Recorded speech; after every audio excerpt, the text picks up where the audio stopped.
O método Charlotte Mason e educação clássica são a mesma coisa? Depende do que você chama de educação clássica.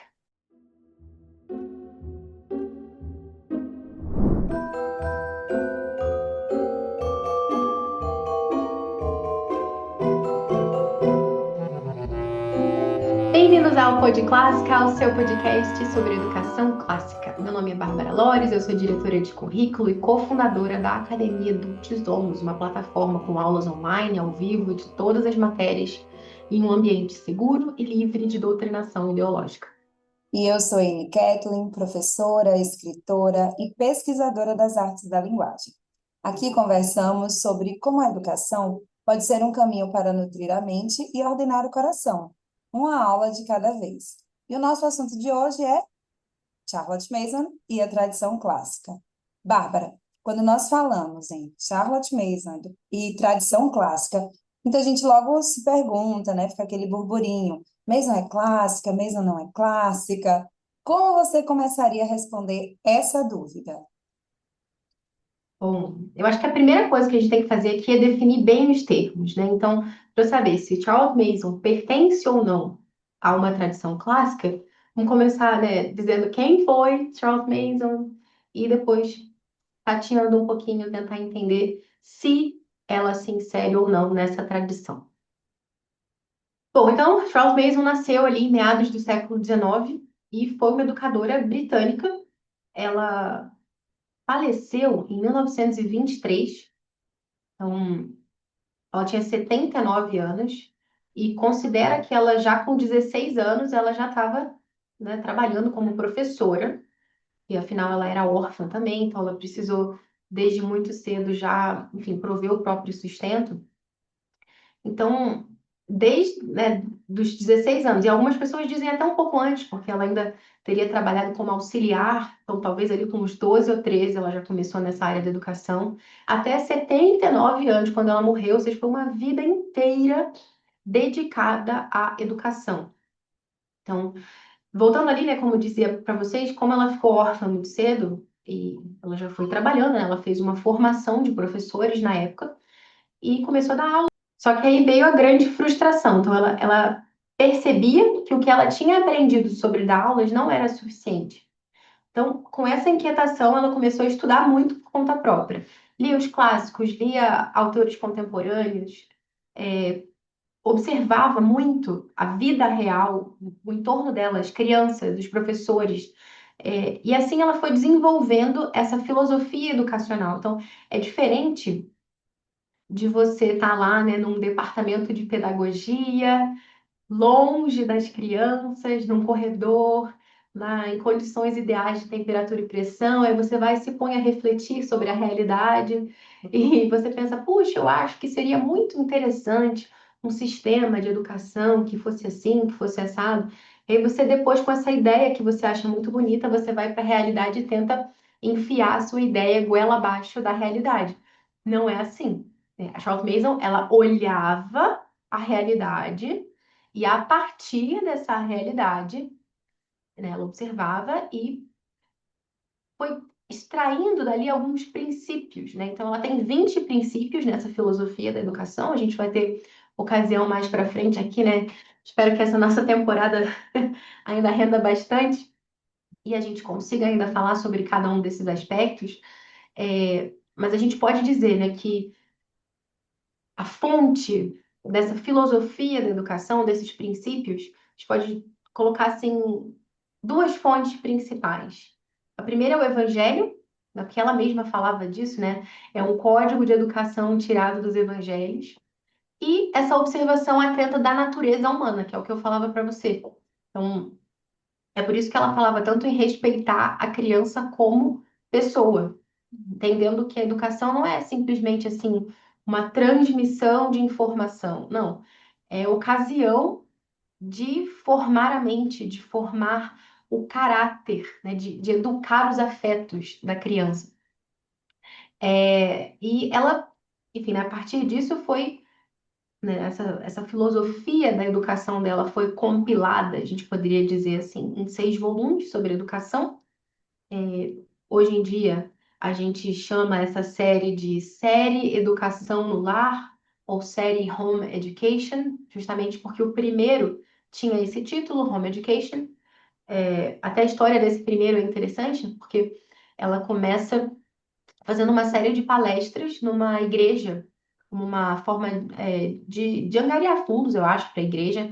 Fez uma palestra sobre educação, algumas palestras para pais, e depois essas palestras são compiladas e saem, então, como educação no lar. Algumas pessoas ouvem esse termo e acham que se refere a homeschooling, mas não é isso.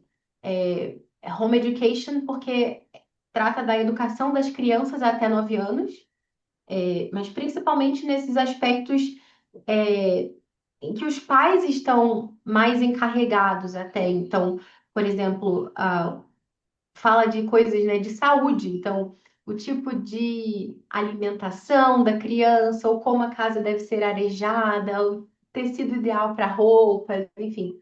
Entra também alguns aspectos mais formais, a gente pode dizer, mas é um livro que ele pretende ser bastante abrangente, é, no quesito educação, assim, né? Não se limitar só a como ensinar a ler, não. É bem mais, é vasto do que isso.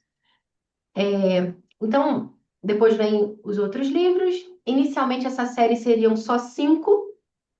Depois ela deu como concluído, foi se dedicar a outros projetos. Ela começou a escrever poesia. Ela tem uns volumes que chama Savior of the World, Salvador do Mundo, em que ela traz o conteúdo do Evangelho para o verso. São poesias muito bonitas, estão disponíveis na internet para quem quiser procurar, mas em inglês, né? E passa-se vários anos, ela tá lá, só escrevendo poesia, né? Tipo, missão cumprida, já escrevi meus volumes lá sobre filosofia da educação. Só que aí algumas ideias começam a ser difundidas na Europa, depois a gente pode falar mais sobre isso, mas que focavam muito nessa ideia de que o conhecimento não deveria, assim, ser digamos assim, a menina dos olhos da educação. Mas a gente deveria privilegiar experiências sensoriais, né? Não é assim, um conhecimento muito objetivo. Não, vamos, né? Tem ali os contextos, as crianças vão vivenciar algumas coisas. Então, algumas ideias começam a percorrer a Europa e ela fala, não, peraí, não é bem assim. Inicialmente ela escreve um livreto, depois isso ganha corpo e se torna então o volume 6, que é esse ensaio rumo a uma filosofia da educação, por uma filosofia da educação. Inclusive, a gente está até traduzindo, colocando lá no site da academia, vocês podem é, ler e acompanhar. A gente tem um clube do livro das mães também que chama Cultura Materna. A gente se reúne semanalmente. Atualmente os encontros são nas sextas-feiras. Então, se você é mãe e é aluna da academia, porque afinal temos mães adultas também que estudam aqui, temos curso de debate e oratória para mães, temos curso de línguas para mães, mas pode ser que não, pode ser que você seja mãe de alunos da academia. Você, mãe, não é aluna, mas você tem filhos estudando aqui, então você é nossa convidada também para participar do Cultura Materna. É um clube do livro que é gratuito, né? Tanto para as mães de alunos quanto para as mães que são alunas.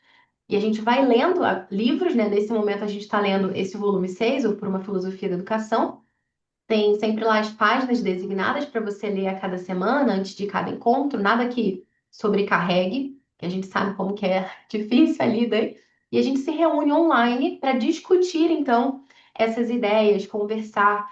É diferente daquele monte de livro que você compra na Amazon com aquela ideia boa, né? Eu quero ler, mas você não lê nada, porque não tem aquele encontro, né? Aquele momento de estar com outras mães e falar, legal, né? Então eu me comprometo, eu vou ler essas páginas porque eu vou estar lá. Enfim, tá muito barulho aí, Anne, porque a casa aqui tá bem animada. Não dá para ouvir nada. Tudo bem. Aqui também tá tranquilo, né? Sim. Mas seguindo, o som é bom que tem supressão de ruído, né, gente? Mas tudo. Mas seguindo, então, mas falando tudo isso, às vezes pode passar a impressão de que, tudo bem, ela foi uma grande teórica da educação. Não, não era só a teoria, não. Além de ser professora, né, tá ali em sala de aula, ela também fundou a House of Education, que era um college lá em Ambleside, uma instituição similar ao que seria uma faculdade, talvez, né, hoje em dia, para gente, de formação de professores, de governantas também, que eram, não sei se vocês já viram, né, nesses filmes, né, da Inglaterra, que tem aquela menininha que tá ali, aí vem uma professora que dá aula para ela em casa e tal, então, tutora nesse sentido. É, então, Ambleside é essa região que fica ali no norte da Inglaterra, no Lake District.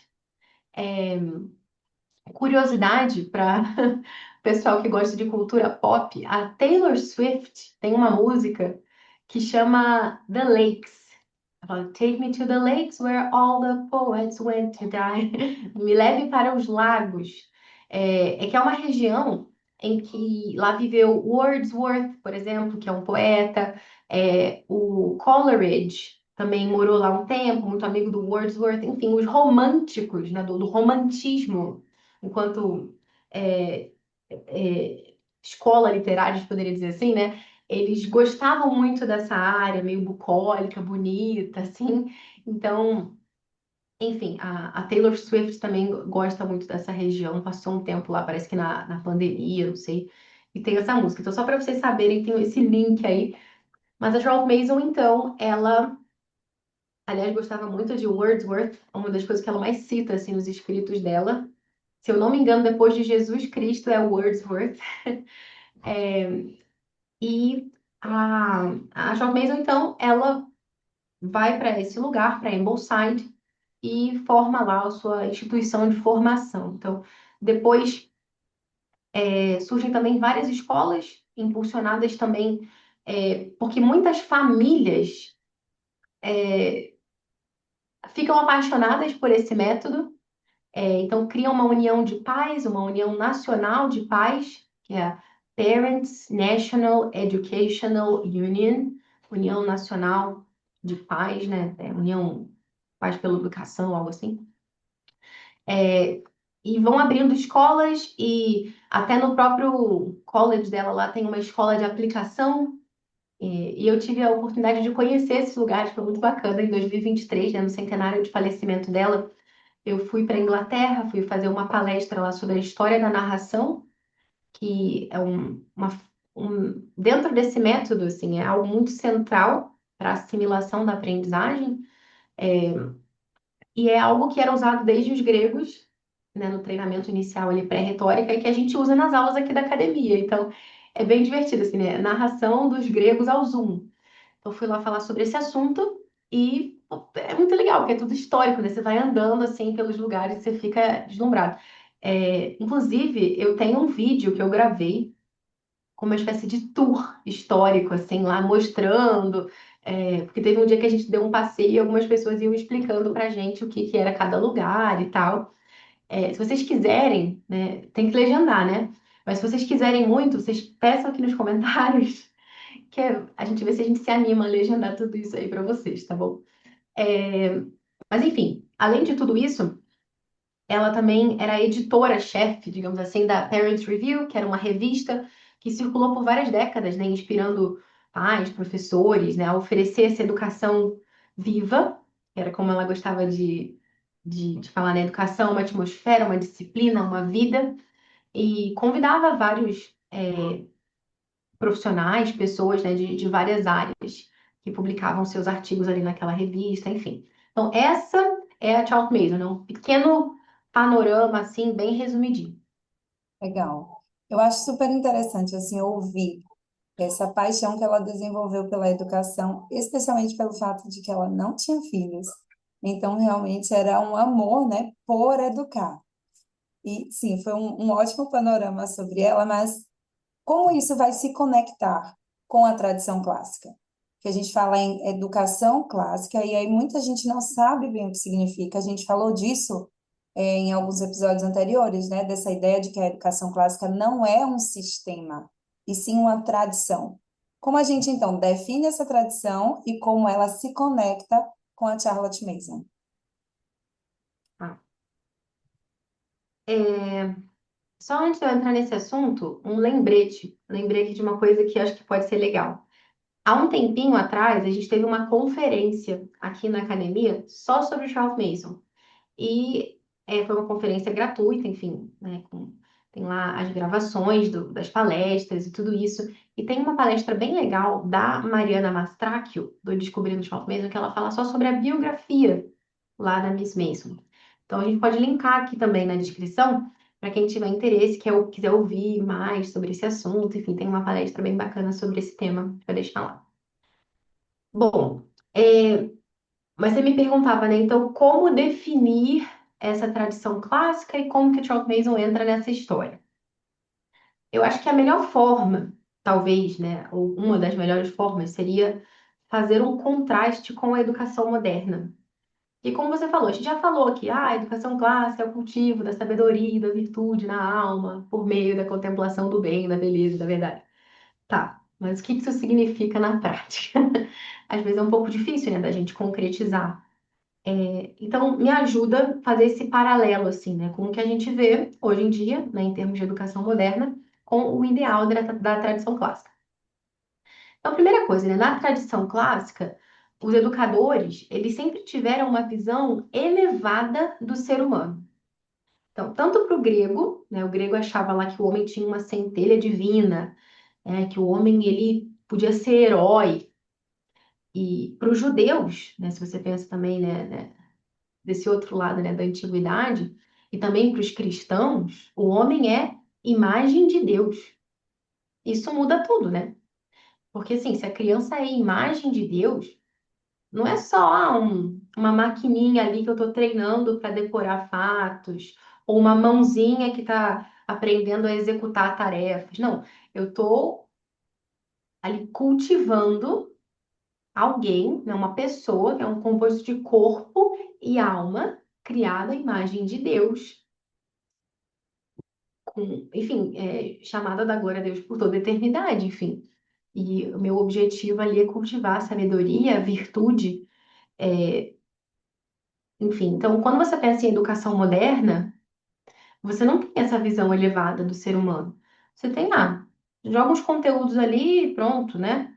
Ou uma visão até um tanto quanto utilitarista também, né? Do tipo, vamos só memorizar umas quantas coisas aqui, jogar no vestibular e pronto, né? Negócio de caráter, virtude. Eu tenho algo grande para fazer. Não, nada disso não. Isso, eu estou sendo positiva, né? Pensando na visão utilitarista, porque muita gente nem isso pensa, né? Tem aquela visão mais nihilista, né, de que o homem, ele é um monte de nada que caminha rumo ao nada por razão de coisa nenhuma e pronto, aquela náusea, né, aquela coisa, enfim. Então, quando a gente fala, por exemplo, da Joan Mason, né, o que que ela queria com a educação? Ela via que a educação tinha que servir para alimentar a mente, como eu dizia, né, e também formar o caráter.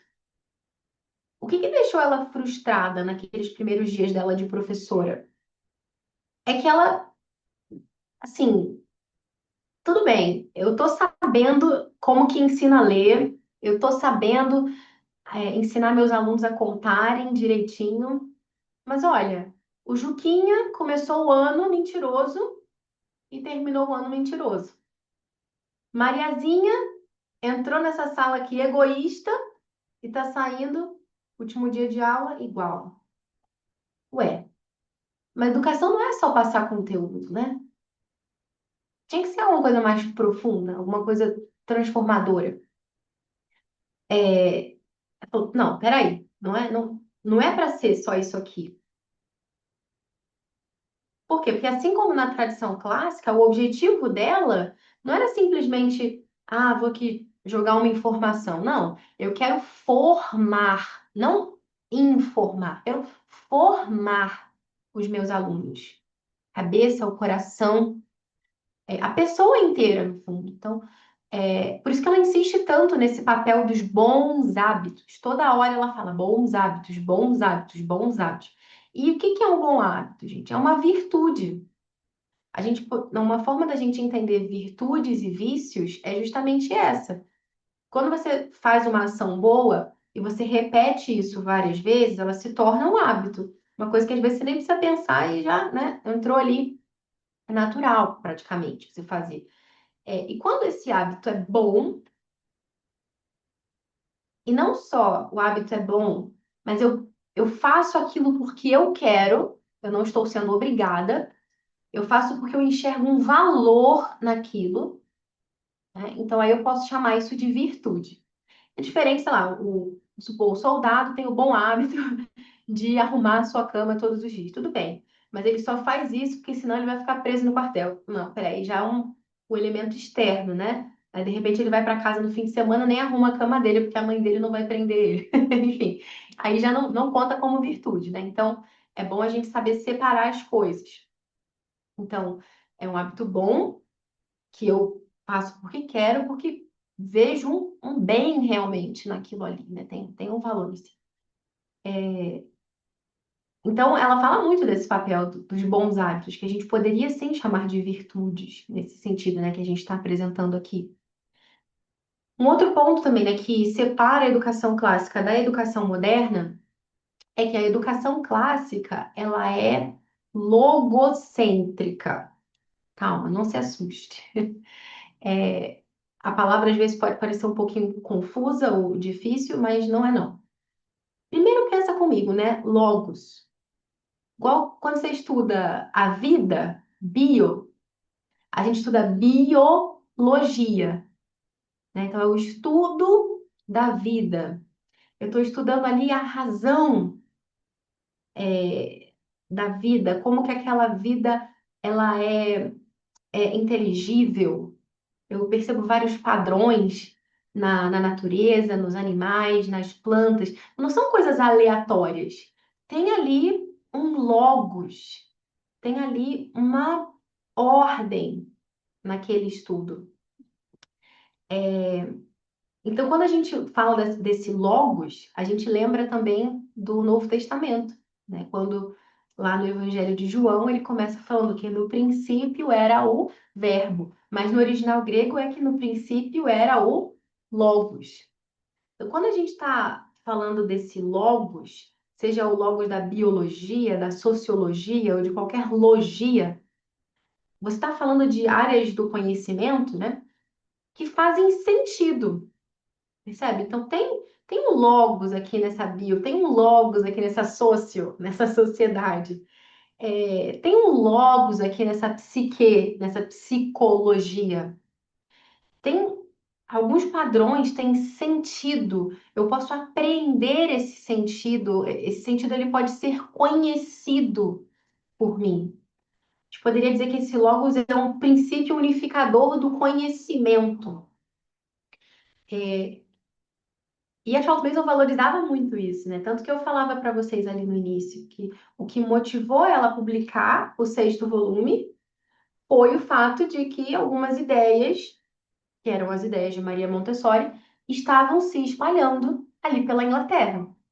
E na visão da Charlotte Mason, a pedagogia montessoriana não estava preocupada com a centralidade do conhecimento e sim com as experiências das crianças. Tanto que é uma pedagogia que você não vê contos de fadas, que você não vê as histórias, as fábulas, assim, mas está muito mais focada ali no sensorial, no tátil, enfim, nas experiências dos sentidos das crianças. Então, voltando ali, né, com relação a essa questão do logocentrismo, se vocês quiserem aprofundar, eu vou deixar outro link aqui também, que a gente teve uma palestra com o Andrew Kern, em uma das nossas conferências também, que ele falou só sobre isso, foi excelente. É, mas, assim, a educação moderna, primeiro que ela ignora, né, essa visão de que tem um conhecimento realmente objetivo a ser transmitido. Então, você tem ali pessoas que ficam ofendidas com a ideia de que existe uma verdade, né? Então, você tem esse relativismo muito arraigado em alguns departamentos das universidades, e por aí pela rua você encontra também um pessoal que defende isso. É, E lá na outra ponta, no outro extremo, você tem o pessoal, assim, conteudista. Ó, vamos aprender isso aqui, vamos botar no vestibular e pronto. Mas assim, não quer saber de beleza, de contemplação, de se deleitar nesse encontro com a verdade. Não, eu só vou aprender isso aqui, jogar na prova e acabou, né? Me deixa em paz.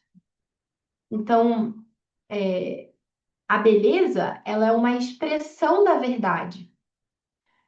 Então, uma pessoa que considera que o aluno é só um baldinho, que você joga a informação ali para dentro e pronto, não está considerando, né, esse aspecto da formação integral mesmo da pessoa.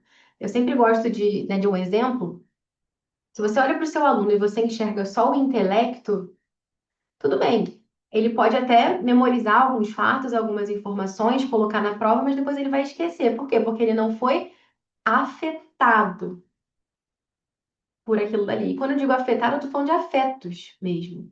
Não sei se eu já falei isso aqui em algum episódio, me repetindo, mas o fato é que, é, sabe, se você tenta pensar na sua vida e você lembra de um filme que você assistiu, ou de uma história que contaram pra você, ou até de alguma música, tem coisas que você não ouve há 20 anos, mas você ainda lembra perfeitamente. Por quê? Porque tá gravado no teu coração. Por isso, quando a gente fala assim, ah, eu sei isso de cor. Cor, em latim, é coração. Eu conheço aquilo com o meu coração.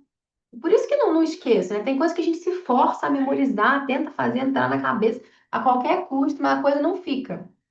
E tem outras que a gente até preferia esquecer, mas não consegue também, né? Porque realmente nos afetou. Então, se você olha para a educação moderna, você tem, por um lado, o pessoal que é relativista, então não está ligando muito para um conhecimento objetivo, né? Porque se a verdade para um é uma, para outro é outra, e pronto, né? Tem gente que acha que dizer que 2 mais 2 é 4 é opressão do sistema, né? Porque pode ser 5, pode ser 7, enfim, tem gente que acha de tudo.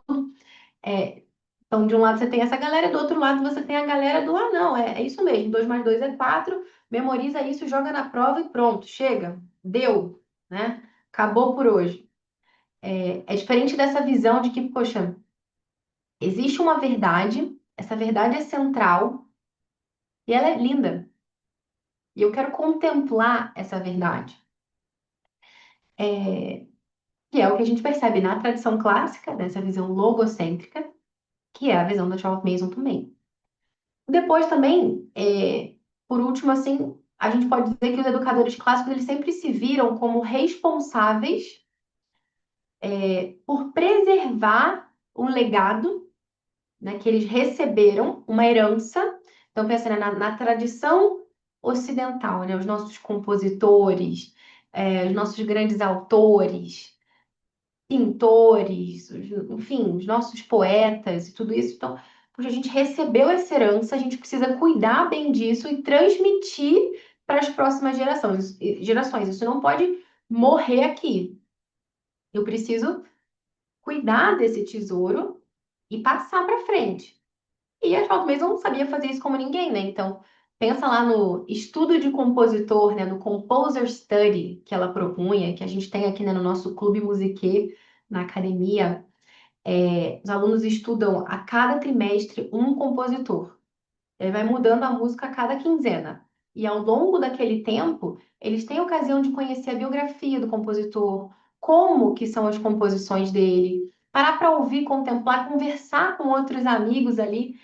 No caso das nossas aulas, né, são ao vivo, então tem essa possibilidade, sobre as impressões com relação aos instrumentos que foram usados, a dinâmica da música, enfim, aprender a conversar sobre música, isso é maravilhoso. A Charlotte Mason também propunha a apreciação artística, né? Ela chamava de picture study, estudo do quadro, estudo daquela imagem, em que você ensina realmente os alunos a também conhecer aquele pintor. E é muito interessante porque aqui na academia, inspirados por esse método da Charlotte Mason, a gente segue muito o período histórico. A gente estuda a história de forma cíclica, cada ano é um ciclo.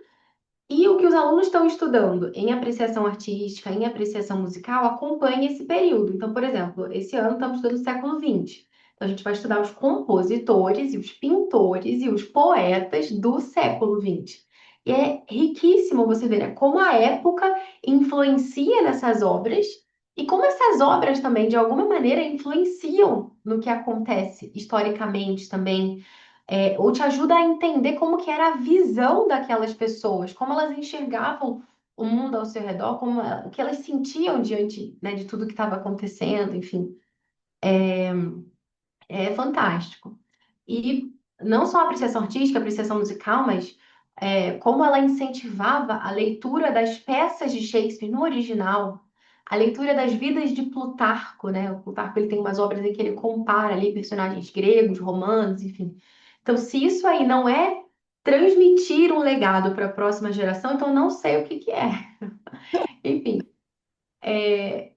e assim, a gente falou já aqui na educação clássica, como eu dizia, né? Cultivo da sabedoria, e da virtude, por meio da contemplação do bem, da beleza e da verdade, tá?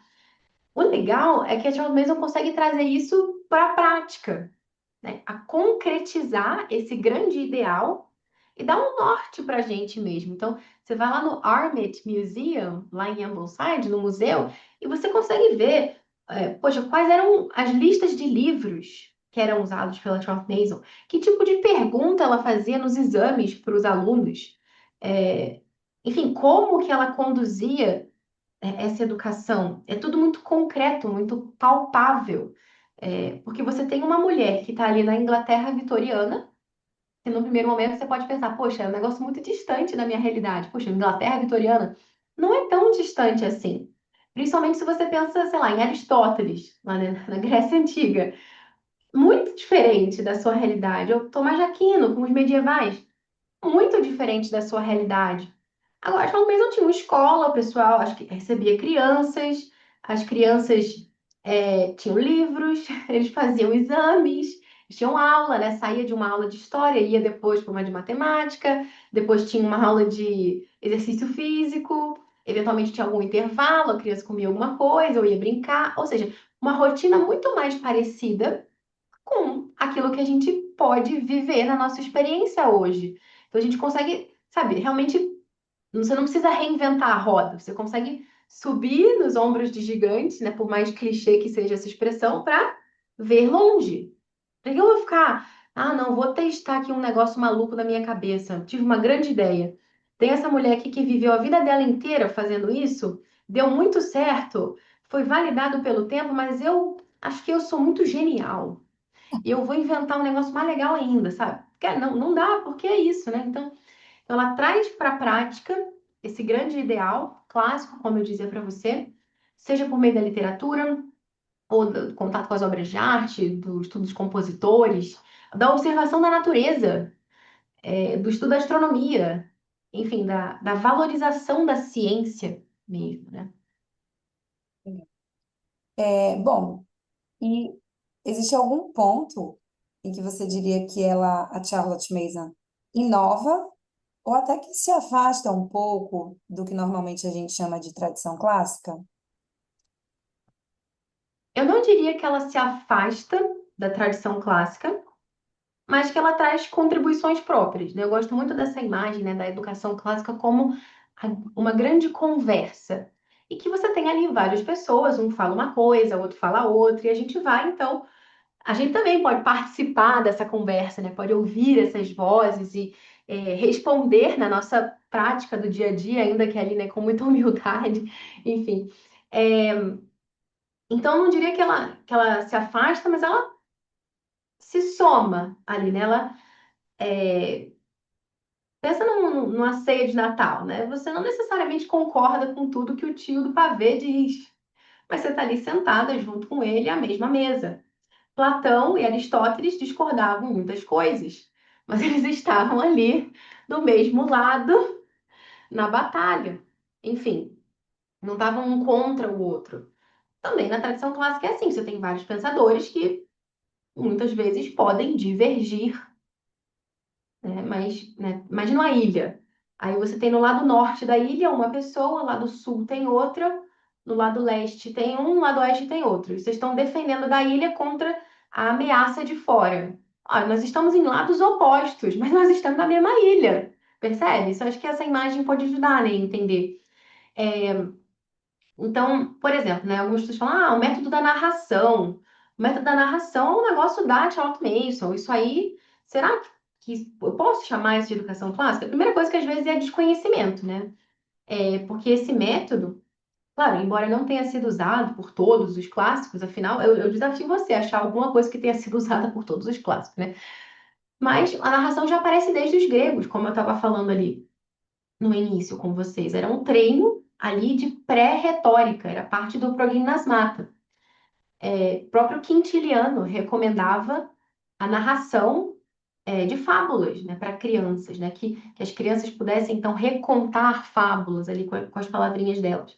Claro que a Charlotte Mason, ela de alguma maneira sistematiza, falando isso de uma forma positiva, né, ela não gostava dessa palavra sistema, então vou melhorar, né? Ela estruturou essa prática, né? Colocou, ó, você comece assim, depois você faça assim, depois você faça o outro, tal. Então, você já deu um corpo, assim, bem passo a passo de como fazer a narração. É, e é possível, né, que isso não tenha chegado para ela necessariamente, eu li Quintiliano e estou usando, eu li os gregos e estou usando. Pode ser que não. É, houve vários outros autores que foram usando, provavelmente chegou talvez por Comênios, enfim, uma leitura mais próxima ali da época dela, mas tem uma espécie de árvore genealógica da narração que vai até os gregos, no fundo, né? Enfim, então, outra coisa que às vezes as pessoas também pode ter uma certa confusão, né? Será que ela está se afastando da tradição clássica? Será que ela está inovando? Que ela fazia uso, né, em termos de livros, daquilo que havia de mais recente em ciência na época dela. Então, isso não é romper com a tradição, mas assim, é expressar uma busca sincera pela verdade, sabe? Porque, gente, se os cientistas descobriram um negócio aqui, não, não quero saber, não, eu vou continuar lendo o que os gregos diziam sobre isso. Né? Eu vou ler lá os livros, né, sobre os animais, eu vou ler a obra de Aristóteles sobre os animais. Não que você não possa ler o que os gregos diziam sobre ciência. Você pode. Em algumas circunstâncias, talvez você deva, mas provavelmente não no ensino fundamental, né? Não quando você é criança. Então, por exemplo, tem os colleges lá nos Estados Unidos de liberal arts, que são instituições que trabalham com discussão socrática. Então, você tem aquelas mesas grandes, assim, os alunos ali em volta, e o professor como uma espécie de moderador ali daquela discussão. Então, todos leram o livro antes, e o professor vai lançando algumas perguntas, e os alunos têm que ir respondendo com base no texto e refletindo, e o professor vai instigando que eles realmente aprofundem ali naquele texto. E nesses colleges, nossa, eles leem, assim, uma infinidade de livros, todos maravilhosos. É, Quer dizer, nem todos maravilhosos. Leem algumas coisas ruins também. Tipo, né, às vezes tem que ler o Manifesto Comunista, mas não que eles tenham que ler apenas livros bons, mas quando você fala de um livro clássico, muitas vezes você está falando de um livro que continua afetando as gerações posteriores, tanto para o bem quanto para o mal, nesse sentido, né? Então, é, até para que você consiga defender com mais propriedade a verdade, às vezes é necessário ler coisas tortas, mas sempre com um bom guia para te ajudar ali, para você não se perder, né? Mas claro, isso são pessoas que estão fazendo essa formação específica, não é que você tenha que dar esse tipo de texto para qualquer pessoa sem preparo, sem acompanhamento, porque faria muito mal. Mas, enfim, né? Desculpem essa digressão, mas o que eu estou querendo dizer aqui é que em algumas circunstâncias pode ser excelente, né? Nossa, eu vou aprender aqui geometria com os elementos de Euclides. Fantástico, faça isso. Mas será que essa é a melhor forma de eu introduzir uma criança de 10 anos na geometria? Aí eu deixo para vocês pensarem, tá? É, eles leem Arquimedes, né? Leem Pascal, enfim, gente, é um outro contexto. A gente está falando ali de adultos, pessoas que estão na faculdade, e o professor está ali, junto com eles, desbravando esses grandes autores. Inclusive, isso me leva para o próximo tópico também. Porque muita gente às vezes tem essa dúvida, né? Porque na educação clássica, você tem aquele mestre como alguém, assim, uma figura central, né? Então, poxa, tem o mestre e os discípulos.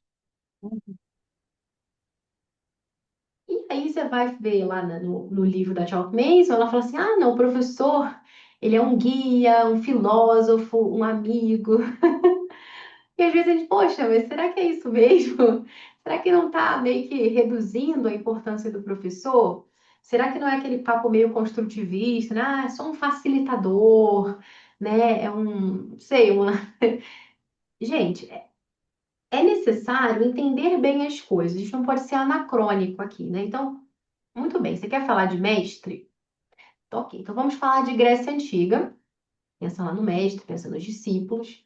Realmente, a verdade era comunicada aos discípulos pela boca do mestre. Agora, ali realmente tinha um mestre, sabe? Pensa no Aristóteles, né? Uma pessoa que falava ali com um domínio excelente da poética, passando pela botânica e chegando na metafísica com autoridade, né? Igual aquele programa da escolinha do professor Raimundo, autoridade máxima. Aqui, ó, um mestre de excelência. Aí você vai me dizer que a tia Maricota se compara a esse mestre? E isso que a tia Maricota, se a gente pensar em escolinha assim, de bairro e tal, de antigamente, ainda estava muito bem.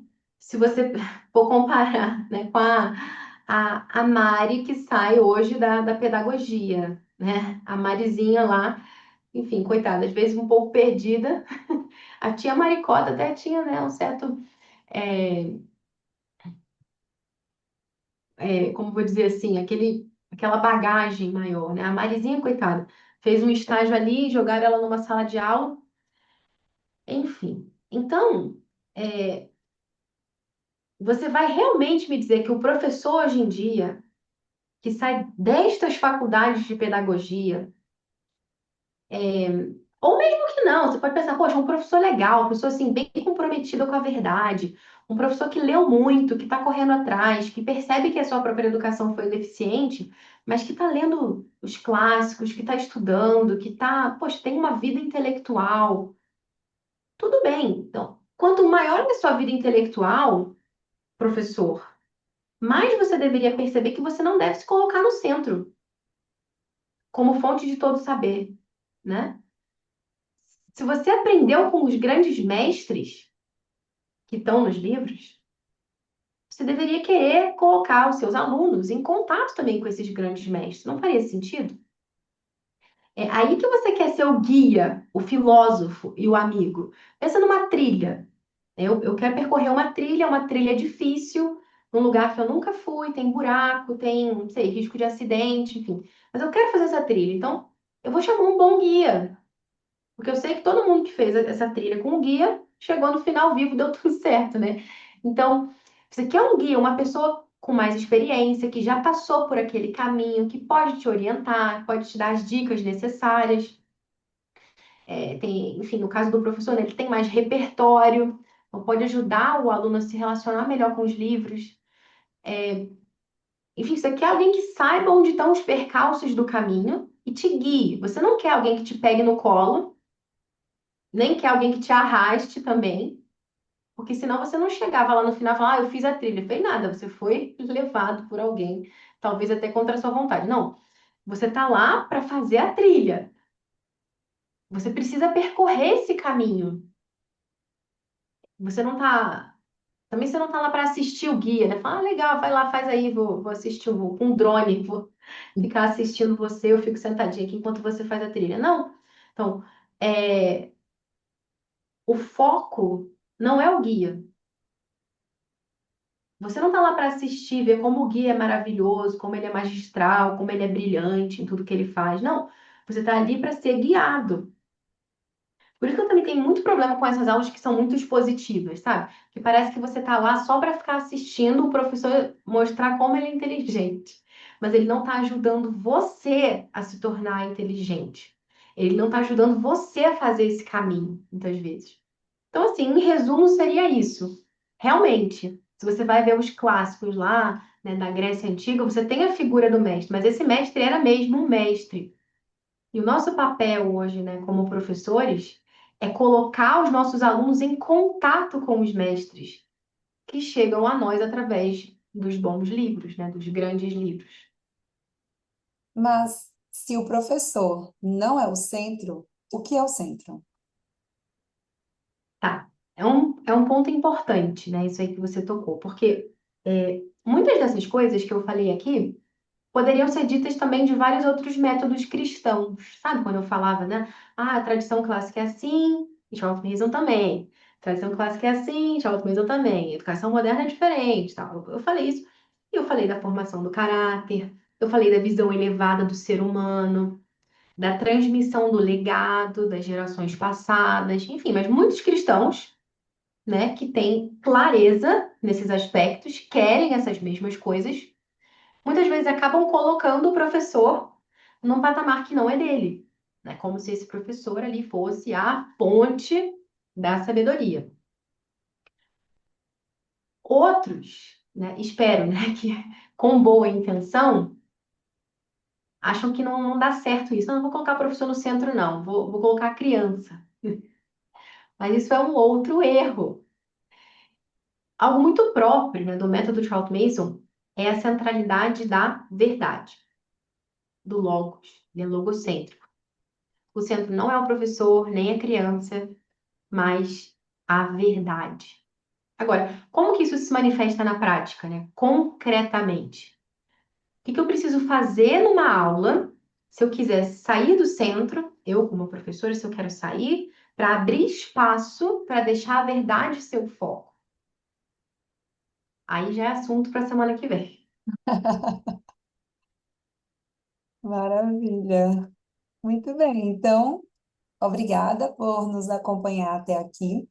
E se você ouviu até o final, deixe um comentário contando como, quando e o que você estava fazendo, né, quando ouviu esse podcast, como você ouviu falar sobre Charlotte Mason pela primeira vez. E semana que vem nós temos um encontro marcado, mas enquanto isso, sigamos o conselho dela, de Charlotte Mason. E vamos tentar, ainda que de forma imperfeita, fazer da educação a ciência das relações.